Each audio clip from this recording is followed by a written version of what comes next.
Hi. Today we are going to learn about Section 2 and Section 1 general studies గురించి మాట్లాడుకుందాం. Section 1 మొత్తం general studies ఉంటుంది. Okay, general studies 100 మార్క్స్కి ఉంది. Okay, తర్వాత సెక్షన్ 2లోనేమో ఆర్ట్ అండ్ ఆర్ట్ ఎడ్యుకేషన్ 100 మార్క్స్కి ఇవ్వడం జరిగింది. ఓకే, సో ఇందులో సెక్షన్ ఆర్ట్ మళ్ళీ and art education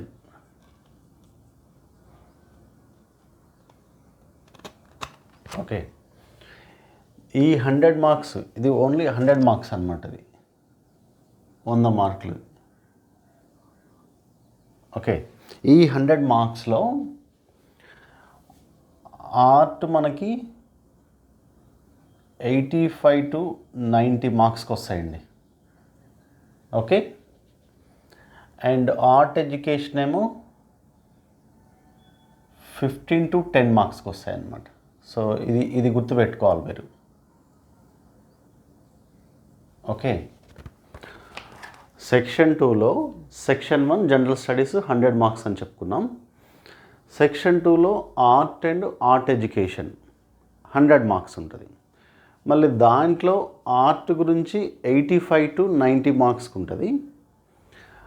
art education 15 to 10 మార్క్స్కి ఉంటుంది. ఓకే, సో ఇప్పుడు మనం ఆర్ట్ ఈ 80 to 95 ఆర్ట్ గురించి, ఆర్ట్ సిలబస్ గురించి నేను కూలంకషంగా విపులంగా ఎట్లా అనాలిసిస్ బేస్డ్గా మీకు ఎక్స్ప్లెయిన్ చేస్తాను. Okay, right.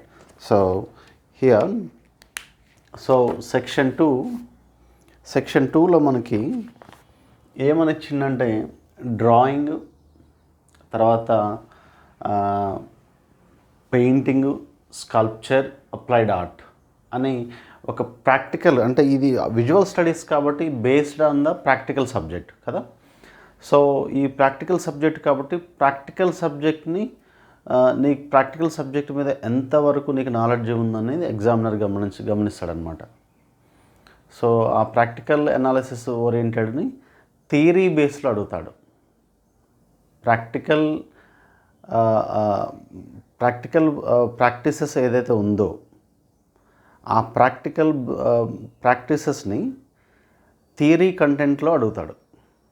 సో అది ఎలా అన్నదో నేను ఇప్పుడు మీకు చిన్న చిన్న ఎగ్జాంపుల్స్ ఇచ్చి ఎక్స్ప్లెయిన్ చేస్తాను. So the first subject is the drawing అండి. ఓకే, సో ఈ డ్రాయింగ్ అనేది ఒక సబ్జెక్ట్. ఓకే, డ్రాయింగ్ అనేది ఒక సబ్జెక్ట్. ఈ డ్రాయింగ్లో మళ్ళీ దాంట్లో ఏమిచ్చాడు, ఈ డ్రాయింగ్ యొక్క ప్రిన్సిపల్స్ ఏంటిది, డ్రాయింగ్ యొక్క ప్రిన్సిపల్స్ ఏంటిది. ఓకే, డ్రాయింగ్లో ఎలాంటి టెక్నిక్స్ యూజ్ చేస్తాం మనం, డ్రాయింగ్లో ఎలాంటి టెక్నిక్స్ ఉన్నాయి. ఓకే, తర్వాత what are the materials used in drawing, ఎలాంటి మెటీరియల్స్ని యూజ్ చేస్తాం, like pastels, crayons, pencils, colour pencils. పెన్సిల్లోనే మనకి we have different variations pencils, like 2B దగ్గర నుంచి మనకి 8B వరకు, 10B వరకు కూడా, 16B వరకు కూడా పెన్సిల్స్ ఉన్నాయి మనకి. అట్లాంటి వేరియేషన్స్, షేడ్స్ ఏంటి దాంట్లో. మరి తర్వాత what are the materials used in drawing, ఎలాంటి మెటీరియల్స్ యూజ్ చేసి డ్రాయింగ్ కంప్లీట్ చేస్తాం, ఎలాంటి టెక్నిక్స్ యూజ్ చేస్తావు డ్రాయింగ్లో, డ్రాయింగ్ యొక్క ప్రిన్సిపల్స్ ఏంటిది, ఒక డ్రాయింగ్కి ఉండాల్సిన ప్రిన్సిపల్స్ ఏంటి అసలు. సో వీటన్నిటి గురించి మనం చదువుకోవాలన్నమాట. మళ్ళీ నెక్స్ట్ వన్ చూడండి, మెటీరియల్స్ ఏంటిది మరి. పెన్సిల్స్లో black and white and colour. పెన్సిల్స్లో మనకి black and white and colour pencils. Pastels, okay, charcoal sticks, okay, sketch pens, so ఈ రకంగా అనమాట. స్కెచ్ పెన్స్ని యూజ్ చేస్తారు, చార్కోల్ స్టిక్స్ యూజ్ చేసి డ్రాయింగ్ చేసి, పెన్సిల్స్ యూజ్ డ్రాయింగ్ చేయొచ్చు, పెన్సిల్స్ యూజ్ చేసి డ్రాయింగ్ చేయొచ్చు. సో ఈ రకంగా అనమాట. నెక్స్ట్ వన్ సబ్జెక్ట్స్కి వచ్చేసినట్టయితే మరి అది number 1 is the drawing from nature. Okay, drawing from నేచర్లో ఏమేమి ఉంటాయండి? Leaves, flowers, trees, birds, animals. So ఇవన్నీ డ్రాయింగ్ ఫ్రమ్ నేచర్లోనే కిందకి వస్తాయి అన్నమాట. Leaves, flowers, trees, birds and animals. Object drawing. Okay, object డ్రాయింగ్లో ఉండే ఏమేమి ఉంటాయి? House hold objects like jars, bottles, bowls. Okay, ఒక ఆబ్జెక్ట్ డ్రాయింగ్లో ఏమేమి ఉంటాయి? సో వీటన్నిటిని కూడా మనము ఆబ్జెక్ట్ డ్రాయింగ్ ఎందుకు అనొచ్చు మనం. సో వీటన్నిటిని మనం ఆబ్జెక్ట్ డ్రాయింగ్లో డ్రాయింగ్ చేస్తాం మనం. So like this. Okay, so we go to the other subject now.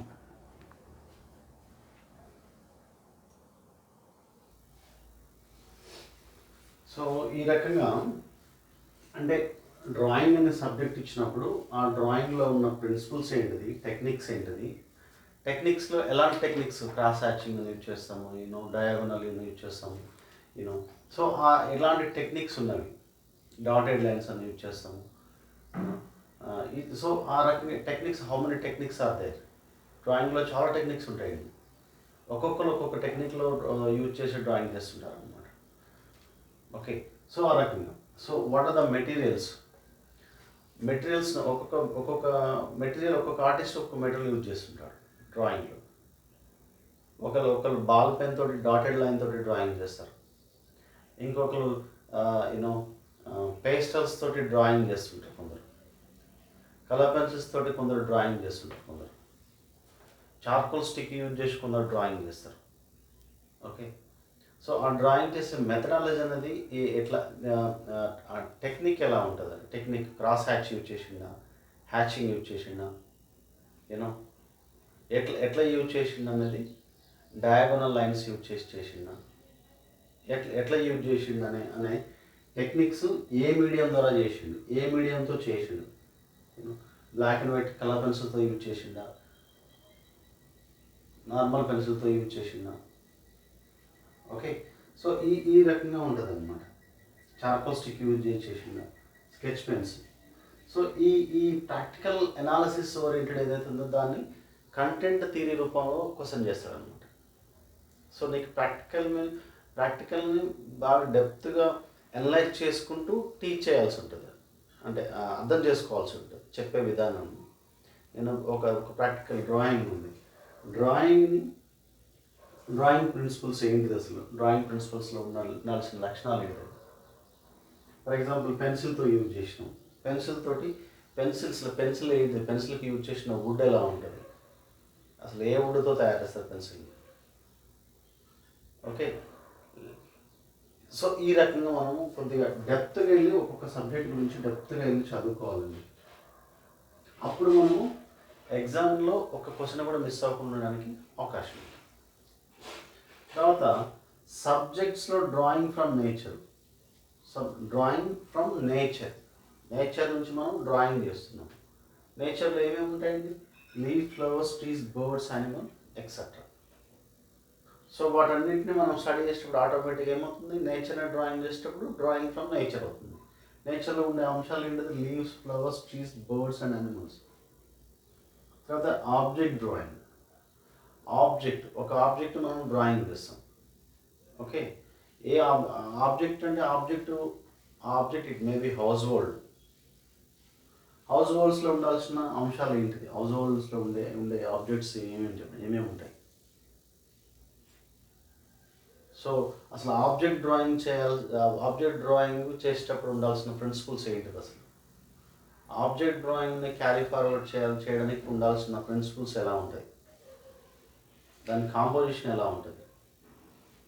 So ఈ రకంగా మిమ్మల్ని ఎగ్జామ్లో అడగడానికి అవకాశం ఉంటుంది ఈ క్వశ్చన్స్. సో వాటిని మనం బాగా థరోగా చదువుకున్నట్టయితే we will get the questions from here. So మీకు టీచ్ చేసేటప్పుడు ప్రతి ఒక్క టాపిక్ మీద చాలా డెప్త్గా డీటెయిల్డ్గా ఒక్క సబ్జెక్ట్ గురించి తీసుకుంటూ వెళ్తామండి. క్వశ్చన్స్ ఫ్రేమ్ చేస్తాను. ఇప్పుడు ఈ డ్రాయింగ్ అనే సబ్జెక్ట్ మీద నెంబర్ ఆఫ్ క్వశ్చన్స్ ఫ్రేమ్ చేస్తాను మీకు. ఓకే, ఈ కాన్సెప్ట్ని ఎక్స్ప్లెయిన్ చేసినాక, ఓవరాల్ కాన్సెప్ట్ని, ఆ డ్రాయింగ్ అనే కాన్సెప్ట్ని ఎక్స్ప్లెయిన్ చేసినాక then will go to the question framing. ఎట్లా క్వశ్చన్స్ వేస్తాడు, ఎట్లా ఆన్సర్ చేయాలి. Okay, so this is about the drawing. Then we go to the other subject.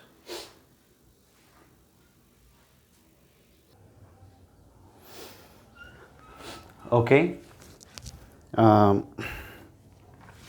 ఇప్పుడు పెయింటింగ్ గురించి మాట్లాడుకుందాం మనం. ప్రీవియస్ మనము డ్రాయింగ్ గురించి మాట్లాడుకున్నాం. Same as well as the next subject is the painting. Okay, so పెయింటింగ్లో same as well as what are the materials used in painting. ఏమేమి materials ఉంటాయి పెయింటింగ్లో. ఓకే, తర్వాత మరి మెటీరియల్స్ ఏముంటాయి? హ్యాండ్మేడ్ పేపర్ అంటే ఏంటిది అసలు? హ్యాండ్మేడ్ పేపర్ అనేది ఎలా ఉంటుంది? హ్యాండ్మేడ్ పేపర్ మీద యూజ్ చేసే మీడియం ఏంటిది, ఎలా ఉంటుంది అసలు? ఏ మీడియంకి సూటబుల్ అది? ఓకే, హ్యాండ్మేడ్ పేపర్ యూజ్ చేసే విధానం ఎలా ఉంటుంది అసలు? హ్యాండ్మేడ్ పేపర్ని దాన్ని హ్యాండిల్ చేసే విధానంలోనే హ్యాండిల్ చేయాలి. ఇంకా దాన్ని ఏ రకంగా హ్యాండిల్ చేసినా అది పనికిరాదు. సో ఇవన్నీ మనకు తెలిసి ఉంటేనే స్కూల్లో పిల్లాడికి మనము చక్కగా టీచ్ చేయగలుగుతాం. సో సిలబస్లు ఇవన్నీ పెట్టడానికి గల కారణాలు కూడా అవే అన్నమాట. ఓకే, సో ఇక్కడ హ్యాండ్మేడ్ పేపర్ అంటే ఏంటిది, హ్యాండ్మేడ్ పేపర్ సైజ్ ఎంత ఉంటుంది, అసలు హ్యాండ్మేడ్ పేపర్ని మనం ఎలా దాన్ని స్టిక్ చేసుకోవాలి పెయింటింగ్ చేసేటప్పుడు, హ్యాండ్మేడ్ పేపర్ మీద ఏ మీడియం సూటబుల్ ఉంటుంది, ఏ కలర్స్ మాత్రమే వాడాలి అనేది తెలుసుకోవాలి. తర్వాత oil colour sheets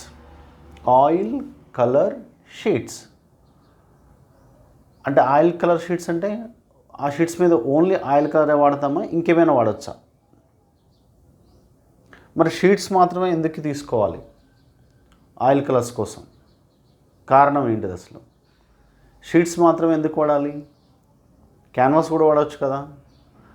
so oil colour sheet దాని సైజ్ ఎంత ఉంటుంది అసలు, దాని యొక్క సర్ఫేస్ ఎలా ఉంటుంది అసలు, ఏ మీడియం ఆయిల్ కలర్ యూజ్ చేసేటప్పుడు దాంట్లో ఏమేమి కలపాలి మనం ఇంగ్రీడియంట్స్, సో ఇవన్నీ తెలుసుకోవాలి. Okay, right. సో ఇక్కడ క్యాన్వాస్ బోర్డ్స్, మరి క్యాన్వాస్ బోర్డ్స్ని ఎట్లా తయారు చేస్తారు అసలు? క్యాన్వాస్ అంటే ఏంటిది అసలు, దాన్ని ఎలా దాన్ని ఎలా చేస్తారు క్యాన్వాస్ని అసలు? క్యాన్వాస్ని ప్రిపేర్ కూడా చేయొచ్చు, రెడీమేడే కాకుండా. ఎలా ప్రిపేర్ చేస్తారు క్యాన్వాస్ని?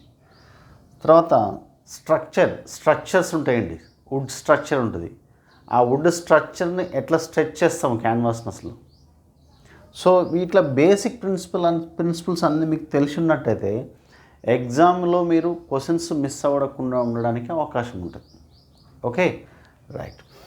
క్లాత్ ఫర్ ఫ్యాబ్రిక్ పెయింటింగ్ అండి. క్లాత్ ఫర్ ఫ్యాబ్రిక్ పెయింటింగ్ మనం క్లాత్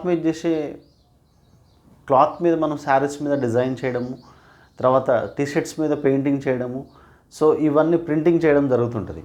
సో వాటన్నిటికి మనం ఎలాంటి కలర్స్ యూజ్ చేస్తాం, ఎలాంటి కలర్స్ యూజ్ చేస్తే క్లాత్ మీద శారీస్ మీద డిజైన్స్ అనేవి ఉంటాయన్నమాట.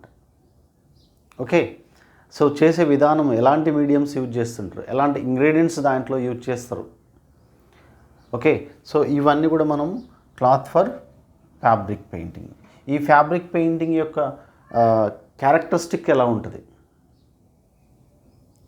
ఓకే, అది తొందరగా డ్రై కాకుండా ఉండడానికి ఎలాంటి ఇంగ్రీడియంట్స్ వాడతారు అందులో, రైట్? సో ఇవన్నీ తెలుసుకోవాలి. తర్వాత what is the characteristics of the water colour.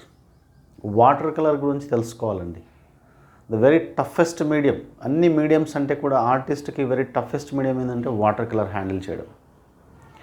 Even that is the reason only water colour చేసే ఆర్టిస్ట్లో మనం యూట్యూబ్లో సెర్చ్ చేసినా కానీ మనం we didn't get the number of artist. ఎందుకు అక్కడ వరకు ఎందుకు? మన ఇండియాలో జస్ట్ ఫింగర్స్ మీద లెక్క పెట్టచ్చు ఎంతమంది ద టాప్ వాటర్ కలర్స్ ఆర్టిస్టులు ఉన్నారని. సో దట్ హ్యాండిలింగ్ అనేది ఇట్ ఈస్ వెరీ డిఫికల్ట్ అనమాట. Everyday we should practice it. Which is the toughest medium and that is a water colour only. So water colour use చేసే విధానం ఎలా ఉంటుంది అసలు? Light to dark or dark to light. Application method అనేది ఎట్లా ఉంటుంది అసలు? ఏ పేపర్ల మీద యూజ్ చేయాలి అసలు, ఏ పేపర్ మీద యూజ్ చేయకూడదు?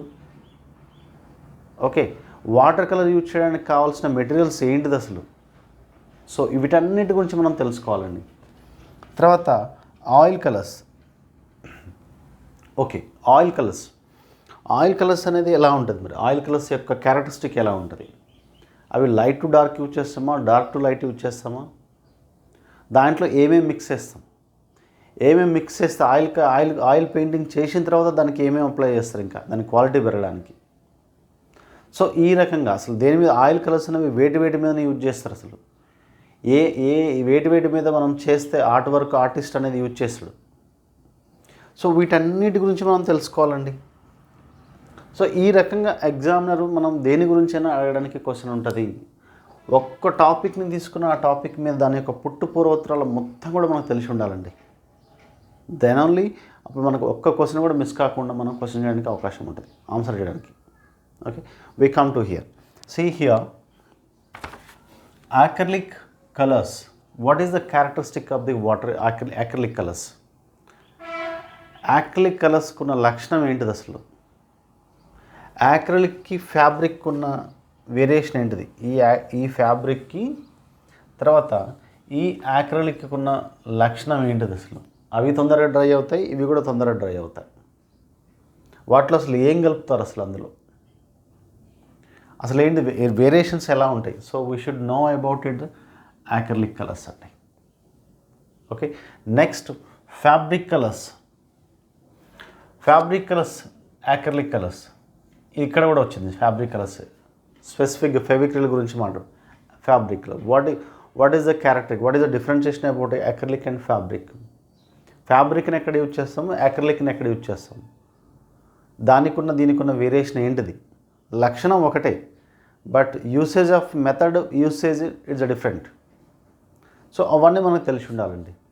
Palette knife for colour mixing అంటే కలర్ మిక్సింగ్కి ప్యాలెట్ నైఫ్ మాత్రమే యూజ్ చేయాలా మనం? వేరే విధంగా మిక్స్ చేయలేమా? So why he used palette knife for colour mixing? So ఇది మనకు తెలిసి ఉండాలి ఖచ్చితంగా. ఏ మీడియంస్కి ప్యాలెట్ నైఫ్ యూజ్ చేయాల్సి వస్తుంది ఖచ్చితంగా. కొన్ని మీడియంస్కి ఓన్లీ ప్యాలెట్ ఉండాలి, ప్యాలెట్ నైఫ్ ఉండాల్సిన అవసరం లేదు. ఏ మీడియంకి ప్యాలెట్ నైఫ్ ఎలాంటి టెక్నిక్స్ యూజ్ చేయొచ్చు? సో ఇవన్నీ తెలిసి ఉండాలండి. తర్వాత brushes. What are the brushes? Okay, ఎలాంటి బ్రషెస్ ఉంటాయి మరి ఏ సైజుల బ్రష్లు ఉంటాయి? ఆ బ్రష్కున్న హెయిర్ ఎలాంటిది అసలు? ఆ హెయిర్ ఎక్కడి నుంచి తీస్తారు దాన్ని? ఏ సైజెస్ బ్రషెస్ ఉంటాయి? ఏ స్ట్రోక్కి ఎట్లాంటి బ్రష్ వాడాలి? సో ఇట్లా మనము డెప్త్గా డీటెయిల్డ్గా ఒక్కొక్క టాపిక్ గురించి చదువుకుంటూ వెళ్ళండి. Next here water colour palette. చూసారు, వాటర్ కలర్ ప్యాలెట్ గురించి కూడా మనకి సిలబస్లో ఇవ్వడం జరిగింది. సో ఈ రకంగా ప్రతి ఒక్క దాని గురించి మనం డెప్త్గా డీటెయిల్డ్గా క్లియర్గా చదువుకుంటూ వెళ్ళాలండి. నెక్స్ట్ వన్, మరి ఈ పెయింటింగ్లో ఏమేమి సబ్జెక్ట్స్ ఉన్నాయనేది ఇక్కడ ఇచ్చాడు. ఏ సబ్జెక్ట్స్ గురించి మనం చదువుకోవాలి పెయింటింగ్లో?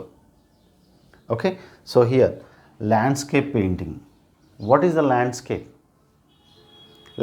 పెయింటింగ్ అంటున్నాడు. అసలు వాట్ ఈస్ ద ల్యాండ్స్కేప్ అసలు? We should know about it. Next one still life. Still life అంటే ఏంటిది అసలు? పెయింటింగ్లోనే స్టిల్ లైఫ్ ఉంటుందా? ఓకే, స్టిల్ లైఫ్ అంటే దాని యొక్క డెఫినేషన్ ఏంటిది అసలు? What is the definition about the still life? Still లైఫ్కి ఉన్న ప్రిన్సిపల్స్ ఏంటిది అసలు? సో ఈ రకంగా ఎనాలిసిస్ మోడ్లోకి వెళ్ళాలండి. ప్రాక్టికల్ వర్క్ని we should analyse through the content వైజ్గా, క్వశ్చనరీ వైజ్గా మన సెల్ఫ్గా ఇచ్చేసుకోవాలన్నమాట. సో ఆ విధంగా మీకు ఎక్స్ప్లెనేషన్ కూడా టీచింగ్ కూడా అలా ఉంటుంది అన్నమాట. So next composition. కంపోజిషన్ యొక్క వాల్యూస్ ఏంటిది అసలు, పెయింటింగ్ కాంపోజిషన్లో ఉన్న ప్రిన్సిపల్స్ ఏంటిది, ఎలాంటి ఎలిమెంట్స్ ఉంటాయి, how many elements in composition, composition ఎన్ని రకాలుగా చేయొచ్చు మనం.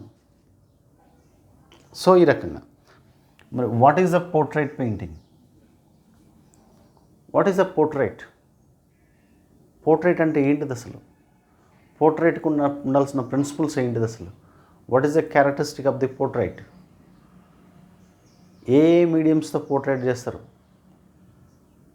అంటే ఏ మీడియం చేసినా పోర్ట్రైట్ అవుతుంది అది. సో ఈ రకంగా, సో డియర్ యాస్పిరెంట్స్, సో ఈ రకంగా మనము ప్రతి ఒక్క సబ్జెక్ట్ గురించి, ప్రతి ఒక్క టాపిక్ గురించి, మెటీరియల్స్ గురించి అనలైజ్ చేసుకుంటూ, డిస్కషన్ చేసుకుంటూ వెళ్తేనే మనము ఆ కాన్సెప్ట్ మీద పూర్తి అవగాహన రావడం జరుగుతుంది. సో అప్పుడు మనకి ఎగ్జామ్లో ఎలాంటి క్వశ్చన్ అడిగినా మనం వీ కెన్ డూ ఇట్ అనమాట. Okay, so we go to the next topic.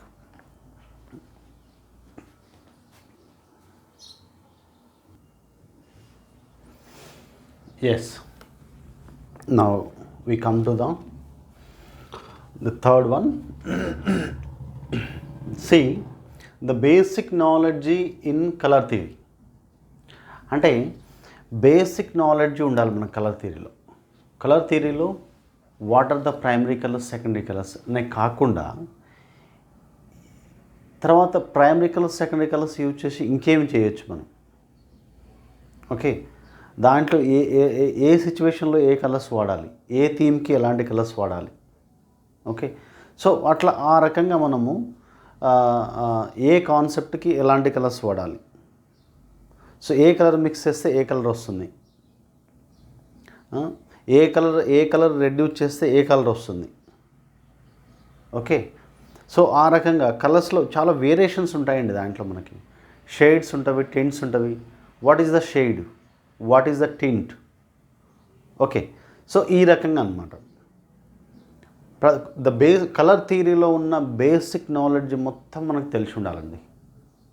Last time ఈ ఏరియా నుంచి దగ్గర దగ్గర 5 క్వశ్చన్స్ పడ్డాయి బేసిక్ కలర్ థియరీ నుంచి. ఈ థర్డ్ కాలం నుంచి 5 క్వశ్చన్స్ అడిగాడండి బేసిక్ కలర్ థియరీ గురించి, only 5 questions. Okay, so next one we come to the other subject is third one is the applied arts. What is the applied art? అసలు applied art అనే subject ఎందుకు ఉపయోగపడుతుంది, అసలు ఎక్కడ ఉపయోగపడుతుంది, అసలు అంటే అప్లైడ్ ఆర్ట్ అంటే ఏంటిది అసలు, అది why we studied the applied art, ఎక్కడ ఉపయోగిస్తాం మనం దాన్ని, అసలు సొసైటీలో ఏ రకంగా ఉపయోగపడుతుంది మనకి. సో ఇది తెలిసి ఉండాలండి ఇవన్నీ. సో దీంట్లో ఉన్న మెటీరియల్స్ ఏంటిది, మరి అప్లైడ్ ఆర్ట్ అనే సబ్జెక్ట్లో మనం నేర్చుకునేటప్పుడు మనము ఎలాంటి మెటీరియల్స్ యూజ్ చేసి నేర్చుకుంటాం. ఒకటి పోస్టర్ కలర్స్ అంటున్నాడు.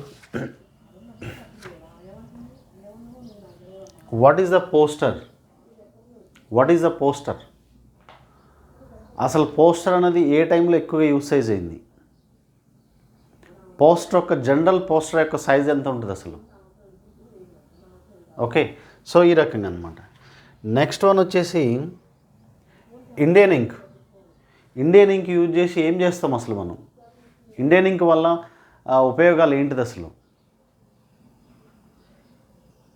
ఓకే, ఇండియన్ ఇంక్ ఎక్కడెక్కడ యూజ్ చేస్తాం, ఏ షీట్ మీద యూజ్ చేస్తాం ఇండియన్ ఇంక్ తోటి, అసలు ఇండియన్ ఇంక్ అంటే ఏంటిది అసలు. ఓకే, సో ఈ రకంగా అన్నమాట. మనం ప్రతిదీ ఏదైనా కానీ మనము ప్రతి ఒక్క మీడియం గురించి ఒక అవగాహన, ఆలోచన అనేది ఖచ్చితంగా ఉండాలండి, డెఫినెట్లీ. సో ఇక్కడ డ్రాయింగ్ షీట్స్ గురించి మనం మాట్లాడుకోవాలి. మరి డ్రాయింగ్ షీట్స్ మీద ఏం చేస్తాం మరి అసలు. ఓకే, డ్రాయింగ్ షీట్స్ మీద మనం ఏం చేయాలి అసలు, డ్రాయింగ్ షీట్స్ పర్పస్ ఏంటిది అసలు, డ్రాయింగ్ షీట్స్ ఎక్కడెక్కడ యూజ్ చేస్తాం, డ్రాయింగ్ షీట్ సైజ్ ఎంత, what is the imperial size of the drawing sheet, what is the 1/4 sheet size, what is the 1/4 size of the drawing sheet. So ఈ రకంగా అన్నమాట. Next Ivory card. What is the Ivory card? Ivory card అంటే ఎలా ఉంటుంది అసలు? Ivory card ఎందుకు ఉపయోగిస్తాం అసలు? ఏ పర్పస్లో ఐవరీ కార్డ్ని యూజ్ చేస్తాం? సో ఈ రకంగా అనమాట. Mount board. What is the mount board? Mount board use చేసి ఏం చేస్తాం అసలు? అప్లైడ్ ఆర్ట్లో మౌంట్ బోర్డ్ ఎక్కడ ఉపయోగపడుతుంది? ఐవరీ కార్డు ఎక్కడ ఉపయోగపడుతుంది? మౌంట్ బోర్డు సైజ్ ఎలా ఉంటుంది? మౌంట్ బోర్డు యొక్క సర్ఫేస్ ఎలా ఉంటుంది అసలు? సో ఇవన్నీ మనము మెటీరియల్స్ అండి, అప్లైడ్ ఆర్ట్స్లో ఉపయోగించే మెటీరియల్స్ అనమాట ఇవి. Next we come to the subjects. Okay, different types of lettering. Different types of లెటరింగ్లో రోమన్ అండ్ గోతిక్ ఇచ్చాడు. అసలు రోమన్ అనేది లెటర్ అనేది ఎలా ఉంటుంది, గోతిక్ అనే లెటర్ ఎలా ఉంటుంది? Type. What is the type? Type faces అంటే ఏంటిది?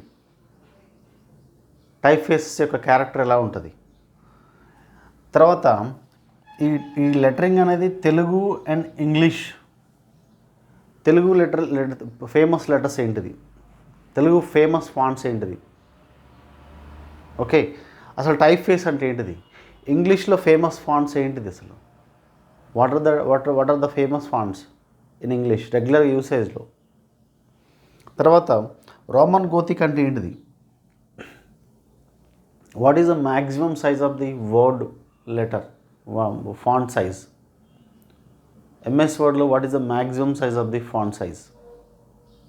సో ఆ రకంగా డిఫాల్ట్గా ఎంత సైజ్ ఇస్తాడు మనకి? సో ఇవన్నీ తెలుసుకోవాలండి. తర్వాత పోస్టర్ డిజైన్ ఎట్లా చేస్తావు అసలు?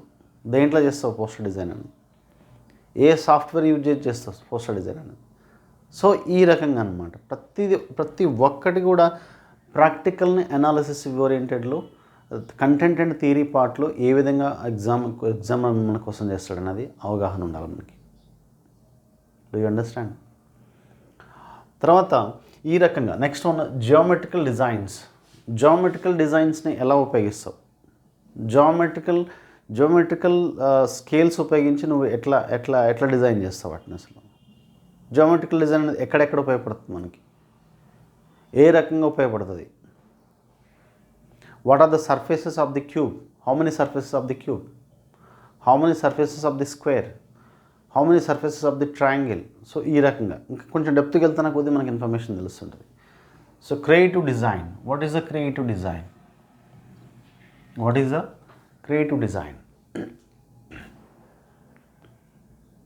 సో క్రియేటివ్ డిజైన్లో ఉన్న లక్షణాలు ఏంటిది అసలు? క్రియేటివిటీ అంటే ఏంటిది అసలు? Why we need creativity? So ఈ రకంగా సబ్జెక్ట్ని అనాలిసిస్ చేసుకుంటూ వెళ్ళినట్టయితే విల్ గెట్ మోర్ ఇన్ఫర్మేషన్ అండి. ఒక్కొక్క టాపిక్ గురించి మాట్లాడుతున్నాం. అప్లైడ్ ఆర్ట్ గురించి కూడా ఒక టాపిక్ అయిపోయింది, డ్రాయింగ్ అయిపోయినాక దానిపైన మనం నెంబర్ ఆఫ్ క్వశ్చన్స్ని ప్రాక్టీస్ చేద్దాం.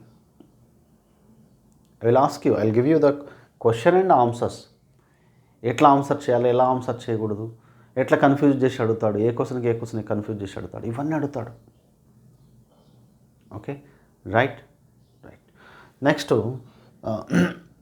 పెయింటింగ్ గురించి చెప్పుకున్నాను. పెయింటింగ్ చెప్పిన కాన్సెప్ట్ని ఎక్స్ప్లెయిన్ చేసినాక, పెయింటింగ్లో ఉన్న అన్నిటి గురించి ఎక్స్ప్లెయిన్ చేసినాక క్వశ్చన్ అండ్ ఆన్సర్ చేస్తాను. ఇక్కడ క్వశ్చన్ అడుగుతాను, ఆన్సర్స్ ఆప్షన్స్ ఇస్తాను, మ్యాచ్ ది ఫాలోయింగ్ ఇస్తాను, ప్రాక్టీస్ చేయాలి. తర్వాత అప్లైడ్ ఆర్ట్ అయిపోయింది. So we go to the next topic.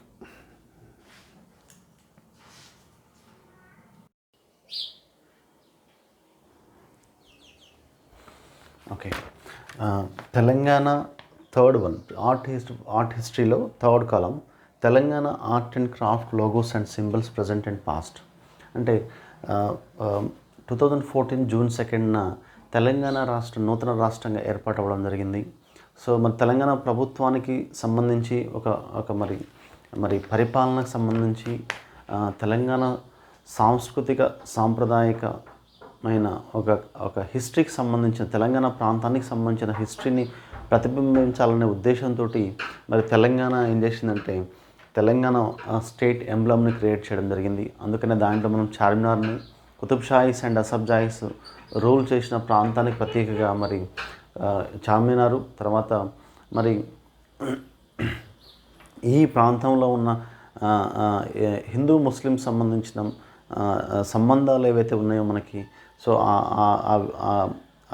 ఆ మైత్రి మొత్తం కూడా మనకి ఆ లోగోలో స్పష్టంగా కనిపిస్తుందండి.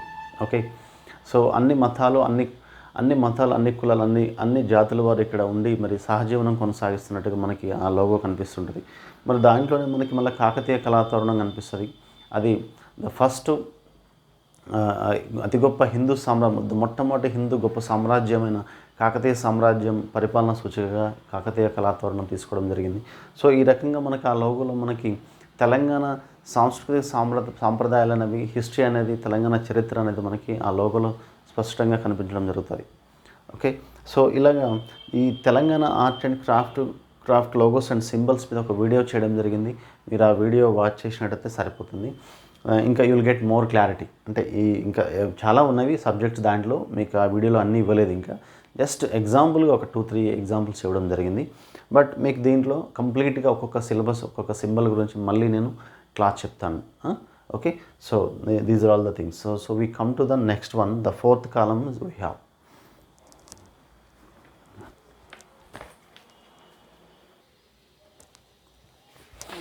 Okay, see, the 4th column is the basic knowledge of famous artist. Basic knowledge of ఏమంటున్నాడు, ఫేమస్ ఆర్టిస్ట్. బేసిక్ నాలెడ్జ్ ఉండాలి ఎవరి గురించి, ద ఫేమస్ ఆర్టిస్ట్. లైక్ ఎవరు, Michelangelo. The Michelangelo is a Italian painter, sculptor, writer, muralist, and so like this the many చాలా ఫీల్డ్స్లో ఇతను చాలా గొప్ప వ్యక్తి అండి మైకలాంజెలో, ఇది ఇటాలియన్ పెయింటర్. దాని తర్వాత లెనార్డో డావించి. డావించి గురించి మనం చెప్పుకున్నట్టయితే మనకి టైం సరిపోదండి. యాక్చువల్లీ ఒకరోజు మొత్తం చెప్పుకున్నా కానీ మనకు టైం సరిపోదు. సో డావిన్సీ గురించి ఉన్న గొప్ప గొప్ప విషయాలంటూ చదువుకోవాల్సిన అవసరం ఉంది. He is also Italian painter. He is a writer and scientist and playwright, and is a sculptor, and he is a geologist, and he is a mapography, like cartographist, and many fields. మనం అన్ని fields గురించి మనం చెప్పుకోలేము. అన్ని ఫీల్డ్స్లో అతని గురించి చెప్పుకోవాల్సిన అవసరం లేదు. ఓన్లీ పెయింటింగ్ గురించి చదువుకుంటే సరిపోతుంది. పెయింటింగ్ అండ్ స్కల్ప్చర్స్ గురించి మనం చదువుకుంటే సరిపోతుంది. Okay, then so like this. And Vincent van Gogh అంటే స్కల్ప్చర్లో చేసినవి చాలా తక్కువ ఉన్నాయి, బట్ పెయింటింగ్లో చాలా ఎక్కువగా డావిన్సీ గురించి. స్కల్ప్చర్ అంత ఎక్కువగా లేవు స్కల్ప్చర్స్ మీద. అంటే స్కల్ప్చర్లో కూడా అంత ప్రావీణ్యత ఉన్న వర్క్స్ కూడా ఏమీ లేవు, బట్ పెయింటింగ్లో ఎక్కువగా ఉన్నాయి. Paintings and murals, right. Vincent van Gogh is a Dutch painter. Vincent van Gogh is the Dutch painter, Netherlands. Okay, అమ్స్టర్డామ్లో స్టిల్ ఇతని పేరు మీద ఒక బిగ్గెస్ట్ గ్యాలరీని బిల్డ్ చేయడం జరిగింది. So we should know about the Vincent van Gogh.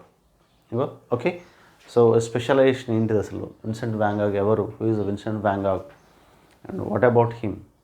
Okay, so ఈ విధంగా చదువుకోవాలి. విన్సెంట్ వ్యాన్ ఇది యూరోపియన్ ఆర్టిస్ట్ అండి అతను. So then Salvador Dolly.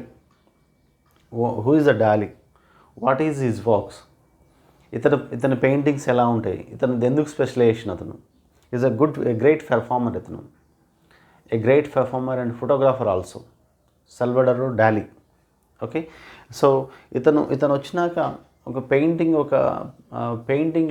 చాలా గొప్ప పరిణామాలు సంభవించినాయి అన్నమాట ఇతను సల్వడారో డాలీ వచ్చినాక. మరి ఏంటి వాటి గురించి కాన్సెప్ట్ చదువుకోవాలి. తర్వాత Pablo Picasso. He's 20th century influence చేసిన గొప్ప వ్యక్తులలో like Albert Einstein, Sigmund Freud, so ఇలాంటి గొప్ప వ్యక్తులతో పాటుగా పేరు గడించిన వ్యక్తి ఎవరంటే పాబ్లో పికాసో. 20th centuryని ఎక్కువగా ప్రభావితం చేసిన ప్రపంచంలోని 3 గొప్ప వ్యక్తులలో పికాసో ఒకడండి. సో ఇతని గురించి మనం చదువుకోవాలి. The Picasso is Spain. Picasso is from Spain. So then he traveled through the overall world.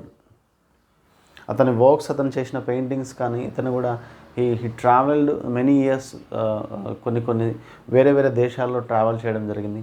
అక్కడ గొప్ప గొప్ప పెయింటింగ్ చేయడం జరిగింది. ఇతను చేసిన గొప్ప painting the Guernica, the greatest painting is గెర్నికా.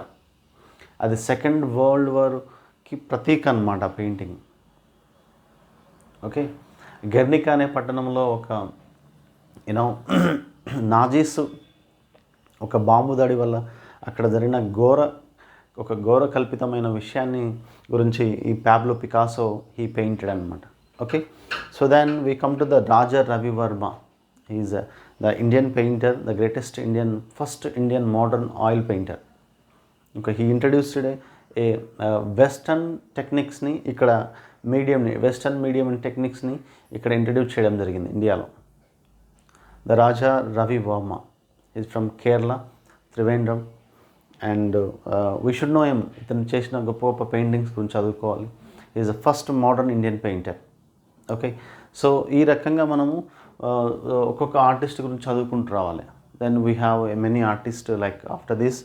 ఇట్లా ఒక కాన్సెప్ట్ని బిల్డ్ చేసినప్పుడు ఆ కాన్సెప్ట్ సంబంధించిన ఇన్ఫర్మేషన్ మొత్తం మనం చదువుకున్నట్టయితే ఆ కాన్సెప్ట్లో ఏ క్వశ్చన్ వచ్చినా మనం ఆన్సర్ చేయడానికి అవకాశం ఉంటుంది. ఈ రకంగా మనము ఒక్క 1 మార్క్ని కూడా మిస్ కావద్దండి. ఇప్పుడు పికాసో గురించి చదువుకుంటున్నప్పుడు Picasso we have 3 stages in Picasso. Okay, 3 స్టేజెస్లో ఏమేమి పెయింటింగ్ చేశాడు, ఎలా రిప్రజెంటేషన్ చేశాడు. సో ఆ టైంలో ఉన్న ప్రపంచంలో ఉన్న ఆర్ట్ పరిణామాలు ఇతన్ని ఎలా ఇన్ఫ్లుయెన్స్ చేశాయి. ఇతడు ఇంట్రడ్యూస్ చేసిన క్యూబిజం అనే పెయింటింగ్ ఒక స్టైల్ ద్వారా మరి ఆయన ఏ విధంగా ఆయన ద్వారా వేరే ఆర్టిస్టులు వేరే వాళ్ళు ప్రపంచంలో ఉన్న ఆర్ట్ అనేది చాలా వరకు గొప్ప గొప్ప చేంజెస్ జరిగినాయి అన్నమాట. దెన్ వ్యాంగా గురించి చెప్పుకుంటాం. వ్యాంగా ఆఫ్టర్ ఇంట్రడ్యూస్ ద ఇంప్రెషనిజం, అంటే ఒక ఫోటోగ్రఫీ కెమెరా అనేది ఇంట్రడ్యూస్ ప్రపంచానికి పరిచయం అయిన తర్వాత జరిగిన పరిణామాలు ఏంటిది. ఆర్ట్లో కూడా గొప్ప గొప్ప పరిణామాలు సంభవించినాయి. ఓకే, కెమెరా ద విన్సెంట్ వ్యాంగా ముందు ద ఇంప్రెషనిజం. ఓకే, సో ఇంప్రెషనిజంకి ముందు ఏమైందంటే దట్ ఈజ్ ఎర్లీ 19th అనమాట. So at the time of period the discovered by the camera. Okay, Nispra, that the person is discovered 1822, I think, the period of time discovered the camera. So ఆ camera రావడం తర్వాత ఆర్ట్లో కూడా కొన్ని గొప్ప గొప్ప పరిణామాలు జరిగినాయి. And impressionism, next post impressionism. ఆ కెమెరాని డామినేట్ చేయడానికి ఆర్ట్లో గొప్ప గొప్ప పరిణామాలు సంభవించినాయి. సో ఇలాంటి థియరిటికల్ నాలెడ్జ్ మనకు తెలిసినట్టయితే థియరిటికల్ స్టఫ్ కొంచెం స్ట్రాంగ్ స్టఫ్ తెలిసినట్టయితే ఎగ్జామినర్ మనకి ఎలా క్వశ్చన్ అడిగినా మనం వీ కెన్ ఈజీలీ క్వశ్చన్ అండి. Okay, right. సో ఈ రకంగా then Ravi Varma is the greatest painter అని చెప్పుకున్నాం. ఇతని యొక్క థీమ్స్ ఏంటి, అతని యొక్క టెక్నిక్స్ ఏంటిది, అతను యూజ్ చేసిన మీడియంస్ ఏంటిది, ఎందుకు ఆయన పెయింట్ చేశాడు, ఈ కారణాలన్నీ కూడా మనం తెలుసుకున్నట్లయితే మనం ఒక్క క్వశ్చన్ కూడా మిస్ అవ్వడానికి అవకాశం ఉండదు. Okay, right. We come to the other point.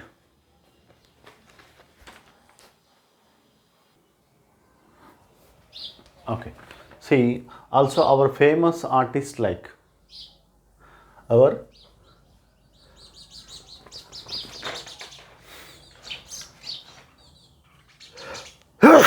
sorry, also our famous artists like P.T. Reddy. We should know about the P.T. Reddy. Who is the P.T. Reddy? What is the autobiography of P.T. Reddy? What is the stylization of artwork? So, and what are the awards, what he established at the societies, in art societies. So ఇవన్నీ మనం నేర్చుకోవాల్సిన అవసరం ఉంది. కాపు Rajaiah, the early time of Telangana artist is Kapu Rajaiah. He has a great folk style, తర్వాత Kondapalli Seshagiri Rao. He is also the early period of time the greatest painter. Jagdish Mittal ఎవరు? Okay, K Laxma Goud. What is his contribution in Telangana ఏరియాలో, తెలంగాణ స్టేట్లో మరి ఇతనికి ఒక identity ఏంటిది? Thota Vaikuntham. So what is his stylisation of work, what is his themes, ఎలాంటి themes ఉన్నాయి, ఎలాంటి కలర్స్, మరి తన గురించి ఏంటి, వాట్ ఈజ్ ఆటోబయోగ్రఫీ, తన జీవిత చరిత్ర ఏంటిదో తెలుసుకోవాలి మనం అట్లీస్ట్ కొంచెం అని. దెన్ సూర్యప్రకాష్ ఎక్కడి నుంచి వచ్చాడు, ఏ ప్రాంతం, ఎవరు అసలు సూర్యప్రకాష్, ఎలాంటి వర్క్లు రిప్రజెంటేషన్ చేస్తాడు, ఎలాంటి కలర్స్ పెడతాడు, ఎలా ఉంటాయి ఇతను పెయింటింగ్స్. సో ఇవన్నీ మనకి తెలియాలండి. ఇవన్నీ ఇక్కడ సింపుల్గా మనం ఏదో థియరీ చదువుకొని ఎగ్జామ్ రాయడం వేరు, లేదా ప్రాక్టికల్ అనాలిసిస్ చేసుకుంటూ ఎక్స్ప్లెయిన్ చేసుకుంటూ దాన్ని ఎలా క్వశ్చన్ చేస్తాడు, మనం ఎలా ఆన్సర్ చేయాలనేది అనాలిసిస్ బేస్డ్ ఉండాలి. అలా చదువుకుంటూ పోయినట్టయితే కాన్సెప్ట్ చదవాలి, ఫస్ట్ ప్రాక్టికల్ అనాలిసిస్ ఉండాలి. కాన్సెప్ట్ చదవాలి, తర్వాత క్వశ్చన్ అండ్ ఆన్సర్స్ ప్రాక్టీస్ చేయాలి. మనం ఇచ్చే బుక్ రిలీజ్ చేస్తున్నాం కదా, ఆ బుక్లో మీకు ఎన్ని క్వశ్చన్ అండ్ ఆన్సర్స్ ఉంటాయండి, number of questions are there. Okay, so like this practical analysis, theory content, then practice based questions, then only you will get a great idea on concept. అప్పుడు మాత్రం మీరు ఒక అద్భుతమైన ఒక ఐడెంటిటీ, ఒక కాన్సెప్ట్ని మీరు మైండ్లో బిల్డ్ చేసుకుంటారు. సో అప్పుడు ఏ రకంగా క్వశ్చన్ చేసినా, ఎలాంటి క్వశ్చన్ చేసినా మనము ఆన్సర్ చేయడానికి ఈజీగా ఉంటుంది అన్నమాట. Okay, so next part we come to the next part.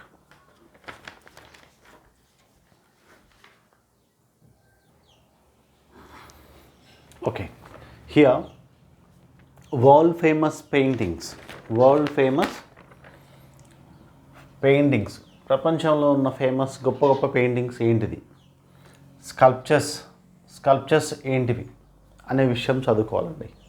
Okay, మరి ఏంటి ఆ పెయింటింగ్స్లో ఉన్న పర్టికులర్ అంశాలు ఏంటిది, మోనాలిసా. ఓకే, తర్వాత అజంతా. మోనాలిసా గురించి మనకు తెలిసే, da Vinci, the Mona Lisa painting is done by the da Vinci. Okay, ఆ డావిన్సీ గురించి చదువుకోవాలి. మోనాలిసా యొక్క బయోగ్రఫీ ఏంటిది, అసలు మోనాలిసా ఎలా స్టార్ట్ అయింది, ఎవరు ఆమెకున్న మరో పేరు ఏంటిది. సో ఈ అంశాలన్నింటినీ కూడా మనం కూలంకషంగా క్లియర్గా కాన్సెప్ట్లో చదువుకోవాలండి. ఎగ్జామ్లో అడుగుతాడండి ఇవన్నీ కూడా. What is the technique of the Mona Lisa painting, ఏ టెక్నిక్ పద్ధతులు ఉపయోగించి చేయడం జరిగింది. ఓకే, ఇలాంటి క్వశ్చన్స్ పడతాయి. సో ఇంకా డెప్త్గా డీటెయిల్ కూడా అడగడానికి అవకాశం ఉంటుంది. చూడండి, మనకి ఎగ్జామినర్ మనకి ఆల్మోస్ట్ ఈజీ క్వశ్చన్స్ అందరూ చేస్తారండి. 90% ఈజీ క్వశ్చన్స్ చేస్తారు. ఎప్పుడైతే లాజికల్ అండ్ టిపికల్ క్వశ్చన్ పడ్డప్పుడు మాత్రమే ఆ 10% మనం చేయరు. ఆ 10% మందికే జాబ్ ఉంటుంది. టిపికల్ క్వశ్చన్స్, లాజికల్ క్వశ్చన్స్ ఎవరైతే ఆన్సర్ చేస్తారో those candidates will get the job. Easy questions 90% everybody can question answers. But which is the 10% logical and typical confusion questions ఉంటాయో వాటిని ఎవరైతే చేస్తారో those people are get the job confirm. Okay, so వాటి మీద మనం focus చేయాలి. So Ajanta paintings యొక్క specialisation ఏంటిది, ఎక్కడ ఉన్నాయి అవి, అసలు ఏంటిది, ఏ పీరియడ్ ఆఫ్ టైంలో స్టార్ట్ అవ్వడం జరిగింది, వాటి గురించి చదువుకోవాలి. Ellora and famous temple sculptures of India. Okay, temple city of India అని ఏ సిటీకి పేరండి, టెంపుల్ సిటీ ఆఫ్ ఇండియా అని ఏ రాష్ట్రానికి ప్రసిద్ధి ఈ పేరు. సో ఈ రకంగా చదువుకోవాలి. టెంపుల్ స్కల్ప్చర్స్ ఎక్కడ ఎక్కువగా ఉన్నాయి, ఎలాంటి స్టైలేషన్స్ ఉన్నాయి, వాటి యొక్క వాట్ ఈస్ ద క్యారెక్టర్, వాటి క్యారెక్టరిస్టిక్ చదువుకోవాలి. అందులో యూజ్ చేసిన యొక్క మీడియం ఏంటిది, ఇవన్నిటి మీద మనం ఫోకస్ చేయాలి. దాని తర్వాత the traditional Indian miniatures of paintings, Indian miniatures పెయింటింగ్స్లో ఉన్న ఇంపార్టెన్స్ ఏంటిది. చాలా స్కూల్స్ వచ్చినాయండి ట్రెడిషనల్ ఇండియన్ మినియేచర్ అంటే. ఇట్ వాజ్ రాజ్పుత్స్ ఆ టైం బిఫోర్ కంటే కూడా మనము ఆ టైం నుంచి ద బ్రిటిషర్స్ ఎప్పుడైతే ఇండియాకి ఎంటర్ అవుతారో దానికంటే ముందు నుంచి కూడా మనం పాలాస్, ప్రతిహారాస్, రాష్ట్రకూటాస్, ఎర్లీ పాలాస్ నుంచి కూడా ద ఎర్లీ పాలాస్ అంటే almost 7th to 8th century AD.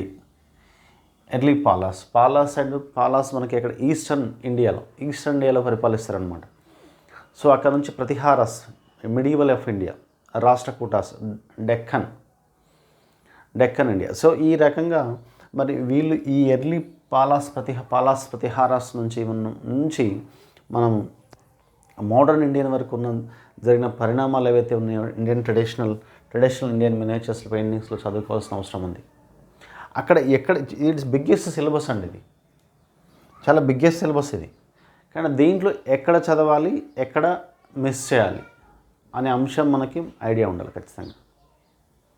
Okay, ఎక్కడ చదువుకోవాలి, ఎక్కడ వదిలేయాలనే అంశం మీద మనకి అవగాహన అనేది ఉండాలి. అంటే సరే ఈ సిలబస్ ఇచ్చిండు కదా మొత్తం చదవద్దు, మొత్తం చదివితే అది మనకు టైం సరిపోదు, గుర్తుండదు కూడా, అంత పెద్ద సిలబస్ అది. ఓకే, అందుకని ఈ క్లాసెస్ చెప్పడానికి కారణం కూడా అదే అనమాట. తర్వాత the contemporary modern Indian art, ఇది కూడా చాలా బిగ్గెస్ట్ సిలబస్ అండి. The contemporary modern Indian art అంటే ద ఇండియన్ ఫ్రీడమ్ మూమెంట్ జరుగుతున్న కాలం నుంచి ద ప్రజెంట్ సిచ్యువేషన్ వరకు ఉన్న పరిణామ క్రమం మొత్తం చదవాలి. అందులో ఎవరి గురించి చదవాలి, ఎవరి గురించి చదవకూడదు అనే విషయాలని నేను ఐడెంటిఫై చేస్తాను. అన్నీ చదవకూడదు, అందులో number of thousands of artist are there. వేల మంది ఆర్టిస్టులు ఉన్నారండి. ద ఇండియన్ ఇండిపెండెంట్ మూమెంట్ దగ్గర నుంచి మొదలు పెడితే బెంగాలీ స్కూల్ ఆఫ్ ఆర్ట్ దగ్గర నుంచి మొదలు పెడితే ద ప్రజెంట్ ఆర్ట్ వరకు thousands of artist are there. But అంతమంది గురించి మనం చదవలేము, ఇట్ ఈస్ ఇంపాసిబుల్. చెప్పుకోవడానికి కూడా అది బాగోదు అందరూ చదవాలంటే. చెప్తాను ఎక్కడెక్కడ చదవాలి, ఎక్కడెక్కడ మనకు అవసరం లేదనే ఏరియాని. Okay, so the contemporary modern Indian art is the most important area that also. And here European art and artist, this is also biggest syllabus. European art and artist, అక్కడ కూడా చాలా వందల మంది ఆర్టిస్టులు ఉన్నారు. సో ఏం చేయాలంటే అంత చదవకూడదండి, ఎక్కడ చదవాలి, ఎక్కడ చదవకూడదో తెలిసి ఉండాలి. Okay, European art and artist అంటున్నాడు అంటే యూరోపియన్ ఆర్ట్ అంటే యూరోపియన్ ఆర్ట్ ఎక్కడైతే ఉందో, ఎక్కడైతే స్టార్ట్ అయిందో ఎక్కడ యూరోపియన్ ఆర్ట్కి ఎక్కడ పునరుజ్జీవం స్టార్ట్ అయిందో అక్కడ నుంచి ద ప్రజెంట్ ఆర్టిస్ట్ వరకు కూడా చదువుకోవాలనే ఉద్దేశం అది. So it's a great vast syllabus అండి, చాలా పెద్ద సిలబస్. సో దీంట్లో మనం ఎక్కడ చదవాలి, ఎక్కడ చదవకూడదో మనకు తెలిసి ఉండాలి, ఇజంట్ ఇట్? సో వీటన్నిటి గురించి నేను మరి ముఖ్యంగా మనకి ప్రింట్ అవుతున్న ఒక బుక్ రిలీజ్ చేస్తున్నాం. ఆ బుక్లో ఇవన్నీ కూడా మీరు ఈ విషయాలన్నింటి గురించి కూడా ఇంకా కొంచెం డీటెయిల్డ్గా వివరంగా పెయింటింగ్స్తో సహా, the painting good quality painting అండి, కలర్ ప్రింట్. ఎందుకంటే వీటన్నిటిని చాలామంది అభ్యర్థులు ఏం చేస్తారంటే బుక్ని జిరాక్స్ తీసుకోవడం జరుగుతుంది. ఓకే, సో ఏదో వాళ్ళు కొనలేకనో లేకపోతే సింపుల్గా వస్తుంది కదా అని జిరాక్స్ తీసుకోవడము, లేకపోతే సరిగా జిరాక్స్ అవ్వక కలర్ బ్లాక్ అండ్ వైట్లో చదువుతుంటారు. కానీ ఆ బుక్ అనేది మనకి జిరాక్స్ తీసుకున్నట్టయితే అది మీకు ఎందుకు పనికిరాదు అది. ఎందుకంటే మనకి ఆర్టిస్టు ఎగ్జామినర్ మనకి ఏ రకంగా దాన్ని క్వశ్చన్ చేస్తాడు, ఏ రకంగా దాన్ని క్వశ్చన్ అడుగుతాడు, క్వశ్చన్ ఫ్రేమ్ చేస్తాడు అనే విషయం ఎవ్వరికీ తెలియదు. సో అది ఆ పెయింటింగ్స్ అన్నీ కూడా కలర్ఫుల్గా చాలా క్వాలిటీ ప్రింట్ తోటి, ఎందుకంటే పెయింటింగ్